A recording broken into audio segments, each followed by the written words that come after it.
Red line Islamabad studio से live आप देख रहे हैं। मैं कुछ जुमले आपके सामने रख देता हूं और आप सोचिए कि ये बातचीत अमेरिका का सदर इसराइल के बदतरीन नुमाइंदे के साथ कर रहा है। बेहतरीन इसराइल के लिए, बदतरीन सारी दुनिया के लिए नेतन्याहू के साथ। अब उसको बता रहा है कि अगर मैं ना होता तो तुम जेल में होते, मैं तुम्हारी चमड़ी बचा रहा हूँ। अब हर शख्स तुमसे नफ़रत करता है, अब हर शख्स इसराइल से नफ़रत करता है।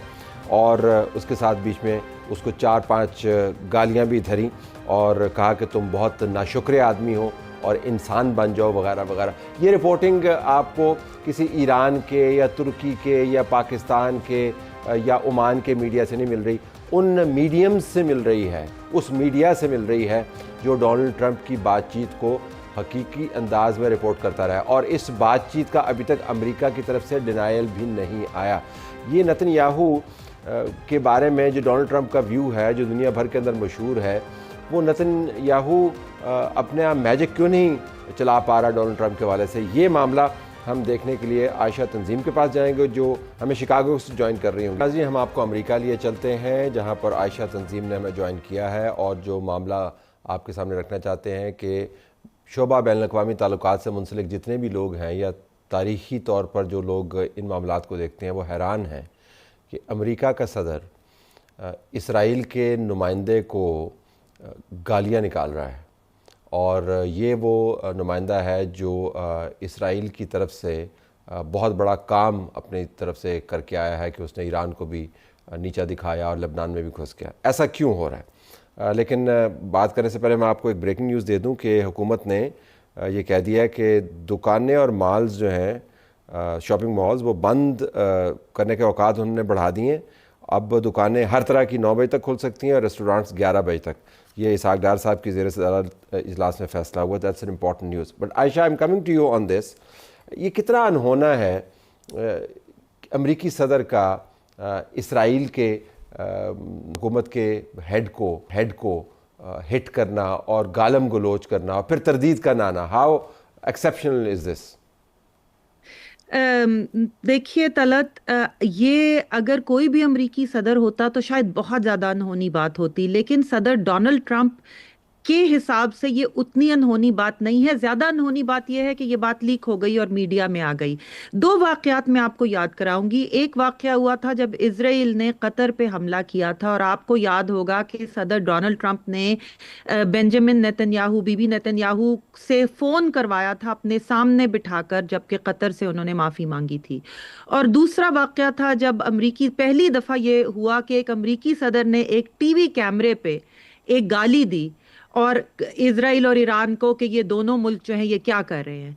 तो ये इन 2 वाकयात को नजर में रखते हुए आप देखिए तो उससे हमें अंदाजा होता है कि वो बिहाइंड क्लोज डोर्स, यानी जब वो आपस में बात करते हैं तो वो प्रेशर डालते हैं, लेकिन पब्लिक में आना ये वाकई बड़ी अनहोनी बात है। अच्छा, ये जो आपने जिक्र किया बड़ी एक दिलचस्प सूरत हाल बनती है, क्योंकि अमूमी तौर पर तासुर ये है कि इसराइल ने डोनाल्ड ट्रंप की इंतज़ामिया को गले से पकड़ा हुआ है और एप्स्टीन फाइल्स के ज़रिए पकड़ा हुआ है, एक और मामलात हैं, और वो पॉलिसी चला रहे हैं उनके दिमाग में बैठ के। लेकिन ये जो आपने वाक़यात कोट किए और ये जो हालिया गालम गलोच वाला मामला आया, इससे तो पता चलता है कि अमेरिका का हाथ बीबी के गर्दन पर है और वो जब चाहे गर्दन मरोड़ दे। क्या इस किस्म का तासुर उभरता है? देखिए, अमेरिका का हाथ तो बीबी नेतन्याहू की गर्दन पे हमेशा से है और वो जब चाहे गर्दन मरोड़ दे। ये और बात है कि इजराइल ने दिहाइयों में अमेरिका में अपनी एक लॉबी बनाई हुई है, जिस लॉबी में कांग्रेस और सेनेट के मेंबरान भी शामिल हैं। तो जो अमेरिका पे प्रेशर आता है वो अमेरिका के अंदर से आता है। लेकिन आप ये याद रखें कि ज़ाहिर है मदद तो अमेरिका ही देता है, और बीबी नेतन्याहू तो खुद, उनके इलेक्शंस आने वाले हैं, बहुत बुरे हालात में हैं।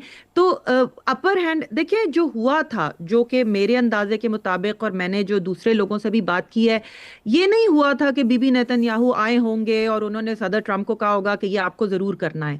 वो आए होंगे और उन्होंने सदर ट्रंप को कन्विंस किया होगा। और सदर ट्रंप खुद भी, याद रखें, उस वक्त वेनेजुएला का इवेंट हुआ था اور ایک بہت ہی ایک جیت ایسی کہ چند لمحوں میں امریکہ کو اتنی بڑی ایک جیت مل گئی جو کہ توقع کے سے بھی زیادہ سموتھلی مل گئی. تو صدر ٹرمپ کا بھی خیال تھا کہ شاید ایران پہ اس وقت بی بی نیتن یاہو آئے ہوں گے. انہوں نے صدر ٹرمپ کو کہا ہوگا کہ ہمارے پاس یہ موقع ہے, ایران کے 50 لیڈر ایک جگہ جمع ہو رہے ہیں, ایک حملے کے ذریعے ہم پوری کی پوری لیڈرشپ اڑا دیں گے, جو باقی بچیں گے وہ وینزویلا کی طرح آ کے آپ سے جو بھی آپ کہیں گے وہ مان جائیں گے, اور آپ تاریخ کے ایک بہت بڑے آپ کا نام ہو جائے گا. اور آپ کو جانتے ہیں کہ صدر ٹرمپ کو بہت شوق ہے کہ تاریخ میں ان کو یاد رکھا جائے. تو میرا خیال ہے کہ انہوں نے یہ سوچا ہوگا صدر ٹرمپ کے, اور میرا اندازہ ہے, ظاہر ہے کہ 100% میں نہیں کہہ سکتی, کہ صدر ٹرمپ کا خیال ہوگا کہ ایران میں انہیں وینزویلا کی طرح کی ایک جیت نصیب ہوگی جو جلدی ہوگی. مگر میرا نہیں خیال کہ ایسا کوئی پوائنٹ ہے کہ بی بی نیتن یاہو جو ہے وہ ان کی گردن پہ ہاتھ پکڑ کے کہتے ہوں گے, رکھ کے کہتے ہوں گے کہ ایسا ہی کریں, کیونکہ امریکہ آخر کو امریکہ ہے, اور اسرائیل کو جو بھی وہ سپورٹ دیتا ہے وہ کسی بھی وقت روک بھی سکتا ہے. اور صدر ٹرمپ کی جو پرسنالٹی ہم نے دیکھی ہے, دیکھیں وہ اپنی پارٹی میں ابھی انہوں نے اپنے کچھ جیتے جتائے ممبرز آف کانگریس جو کہ مطلب انکمبنٹس ہیں, جو پچھلی دفعہ جیت چکے ہیں, چونکہ صدر ٹرمپ کو وہ پسند نہیں تھے تو ان کو پرائمریز میں ان کے مخالفین کو انڈورس کیا, مخالفین جیت بھی گئے. سو صدر ٹرمپ کا خیال ہے کہ ان کا اتنا ہولڈ ہے اپنی پارٹی پہ بھی کہ وہ جو چاہیں وہ کر سکتے ہیں. بالکل. آخر میں کوئکلی جب آپ بات کر رہی تھی تو میں دیکھ رہا ہوں وہ کلیش رپورٹ ایک سوشل میڈیا پوسٹنگ بھی کرتا ہے اور خبریں بھی دیتا ہے. اس نے نتن یاہو کو کوٹ کرتے ہوئے یہ کہا ہے کہ ہم یعنی اسرائیل ایران کی حکومت کو گرا کے دم لیں گے, اور موساد کو میں نے ٹاسک کر دیا ہے, کسی طور اس رجیم کو ہم نہیں چلنے دینا. اور آپ کو پتہ ہے جب موساد کو ٹاسک کرتے ہیں تو اس کا مطلب کیا ہے کہ اسیسینیشنز کا دور دوبارہ سے شروع ہو سکتا ہے. تو جس رجیم کا لفظ میں اس وجہ سے استعمال کروں کیونکہ امریکی بھی یہی لفظ استعمال کرتے ہیں. ڈونلڈ ٹرمپ معاہدہ کرنا چاہ رہا ہے اور جس کی وجہ سے نتن یاہو کو گالیاں دے رہا ہے. اسرائیل کا وزیر اعظم اب بھی یہ کہہ رہا ہے کہ میں نے اس رجیم کو گرا دینا ہے. سو کوئکلی واٹ از نیکسٹ آپ کے خیال میں کیا ہونے والا ہے؟